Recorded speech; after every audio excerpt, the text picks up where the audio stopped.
Hey everybody, it's Tony George along with my good buddy Sean Salisbury, host of the Sean Salisbury Show on iHeartRadio. And who better to break down some NFL action, some NFL season win totals, and with an NFL quarterback. And that would be Mr. Salisbury. Sean, we're talking about my hometown Kansas City Chiefs. Can they win 3 AFC championships in a row? Of course they can. And they got a couple big obstacles in the AFC. One would be the guys way north in Buffalo. And I Yeah. think the Cleveland Browns roster says really good playoff caliber team. Baltimore won't go away. So those are your teams in the AFC. And then there's always one that you say, man, where did they come from? The biggest threat resides in Buffalo, in my opinion, and Cleveland's roster. And that AFC North is pretty good. But there's no reason, if they put it this way, if they don't win the AFC championship or if they don't get to the AFC championship game, we will all be disappointed because I think we anticipate that Buffalo and Kansas City will be right back there dealing with each other again. There's no reason to think that they're not the favorite in the AFC, but I got news for you. Buffalo's closed that gap. Well, 26-17 in the regular season last year at Buffalo. And, of course, they gave Buffalo a cheap one late in that game. And then, of course, the playoffs was a good barometer for Buffalo and Josh Allen in Kansas City, where they competed. But you saw how far away Buffalo was with a 38-24, I think. Don't quite. I think they won by 14. It could have been worse. So Buffalo will improve on that. I agree wholeheartedly. And Cleveland was no easy out with a 22-17 win. But bear in mind, we didn't have Mahomes really for most. He hurt his ankle in that game. So we had a problem there. And Chad Henne, I think he's, if you were still playing in the league, I think you and Henne would have equal amount of years of experience. He's been around forever, but he got the job done. But Kansas City this year, a -130 at over and under 12 wins, Sean. If you go under, it's +110. If this was a 16-game season versus a 17-game season, I'd say that number, they might be able to equal that. But you take a look at their schedule this year, and of course, playing in the NFL at a high level, playing teams that were top of the mountain, they always get your best shot. And Kansas City gets everybody's attention. Nobody takes them for granted. They're absolutely loaded on offense. We're going to talk about a couple of changes there offensively. Bear in mind, they got beat 31-9 in the Super Bowl. They had 50% of an offensive line and a quarterback that was at 75% when he played. So with no help up front, Patrick Mahomes not being 100%, not an excuse, but one of the reasons why it was so lopsided. And the other reason was, quite frankly, Tom Brady, and a great game plan against a middle-of-the-road defense. Now, Kansas City was number 1 last year in offense, Sean, and number 16 overall in defense. And I think with the type of offense that Kansas City has, Sean, that you can get by with an average defense and still win a lot of games. Your thoughts on that and Kansas City's ability to go ahead and put up 30 points a game again this year? What are the chances of that happening? It's going to happen. They're not going to back off attacking and doing it. They're going to hope they get better defensively. But, Tony, the game's changed from when you and I were growing up a little and watching teams win 10-6. But the Miami Dolphins and Bob Greasy's 2 Super Bowls when he threw like 8 times and 14 times or 11 times and 8 times, whatever it was. And then they killer bees on defense, or they ran the ball with Zonka kick and Mercury Morris and mix in 3 or 4 catches to Paul Warfield. Those days have changed. This is offense first, defense second now. But you have to have defense at the right time. And you saw what Tampa did with all that offense. But the pass rush with 2 tackles that were out made a difference in the game and gave Brady the ball more than he may have got it if Patrick Mahomes was healthy and those tackles were both starting and both healthy, right? So that being said, with Schwartz and with Fisher, now they're both, neither one are there. So with that in mind, this team can score 30 points. I would expect Mahomes to be right around 5,000 and the 40 touchdowns and doing his thing. For me, it comes down to this, that Tony, with the game changing, if you said, Sean, do you want the number 1 defense in the league or the 15th ranked offense? And how would you do? I'd say we'd be pretty good, possibly a playoff team if the quarterback rears his head under pressure, but probably an early out in the playoffs because everybody's good. Now give me the number one offense and the 15th ranked defense, and this stands true to me wholeheartedly. You can win a Super Bowl. You absolutely can win a Super Bowl. Now, if you're 15th or 15th, yeah, that's exactly right. So, yes, and it's like the NBA. You want a number one defense, but if you can knock down threes and rebound and then mix in defense like Milwaukee did at the right time, but role players kick ass for you like Middleton did with Giannis, then you're going to win a world championship. And that didn't happen the last 4 or 5 games with the Suns. So, with that said, Tony, I'm with you 100%. Yes, if you're the best offense and somewhere in the middle of the pack defensively, I'll take that 6 ways to Sunday and twice on Sunday more than I will the number one defense with an average offense, because eventually you're going to run into an offense that's better than you and that your defense can't stop. Yes, and they can and they will average close to that 30 points a game again. Example, the 2019 Super Bowl. They beat, what was San Francisco, 2 or 3 on defense that year against the number one offense, 1 out. Exactly. And look what happened offensively at the end, Tony.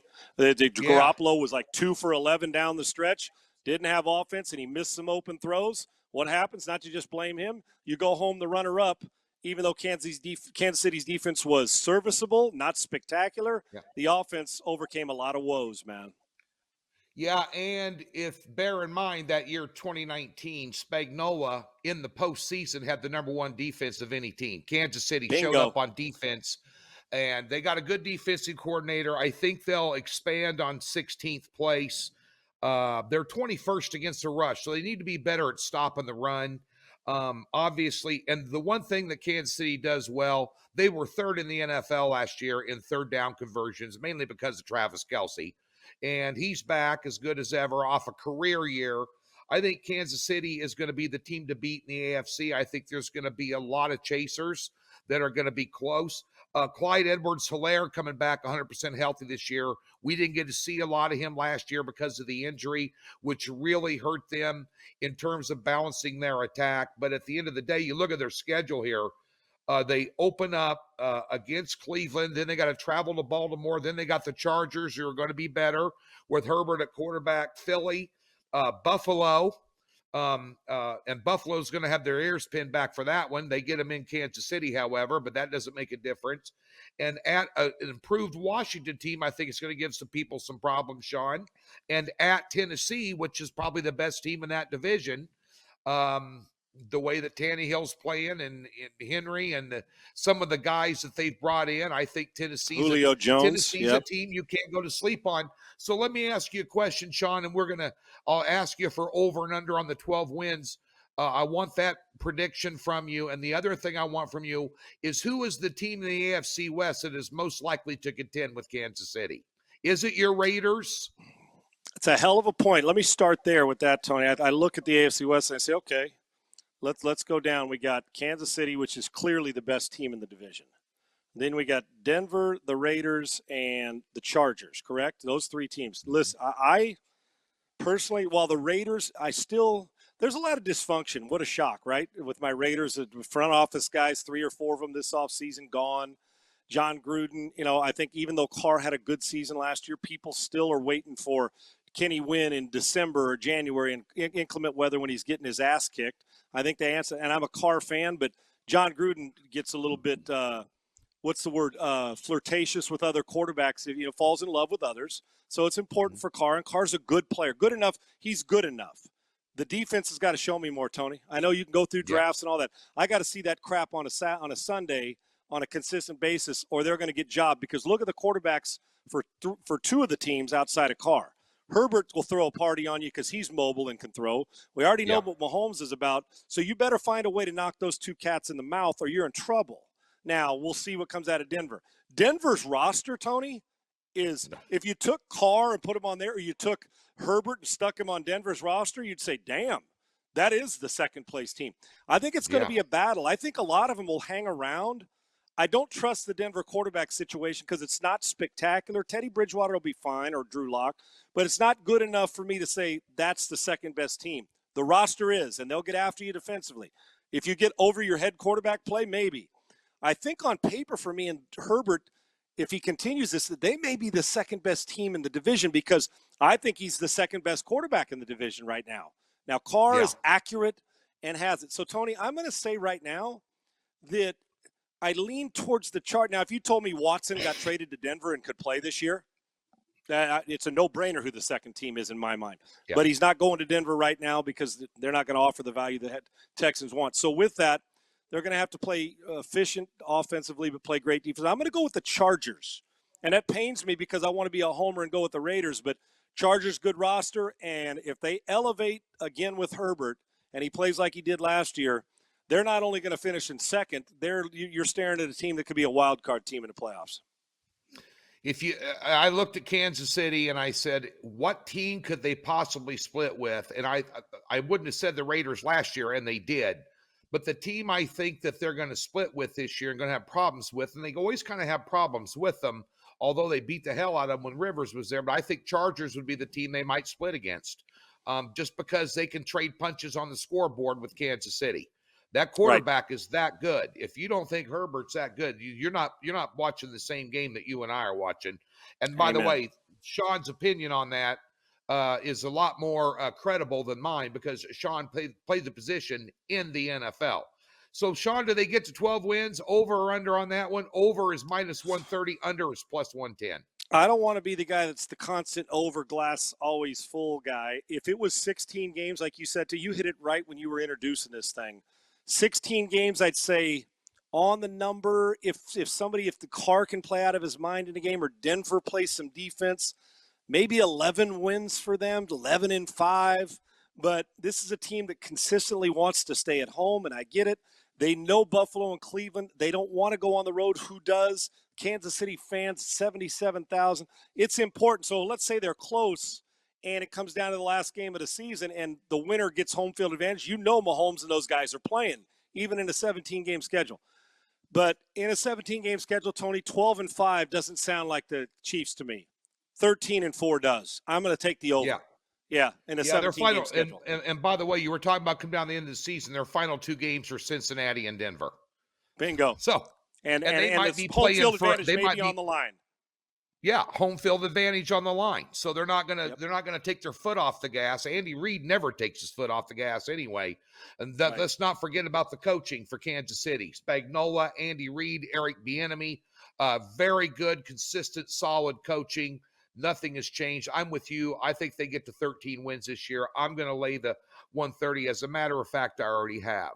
They're the number one odds-on favorite in Las Vegas to win the Super Bowl. They're the number one odds-on favorite in Vegas to win the AFC, and they're obviously minus almost 300 to win the AFC West. So we're talking about the best team right now in the AFC. Patrick Mahomes could break a leg, and the whole thing could change. You never know. But up front, that's what we're looking at. He's Sean Salisbury. He will be back this Friday. We'll be breaking down 2 or 3 more NFL team totals for you. Check him out on iHeartRadio, folks, and thanks for tuning in.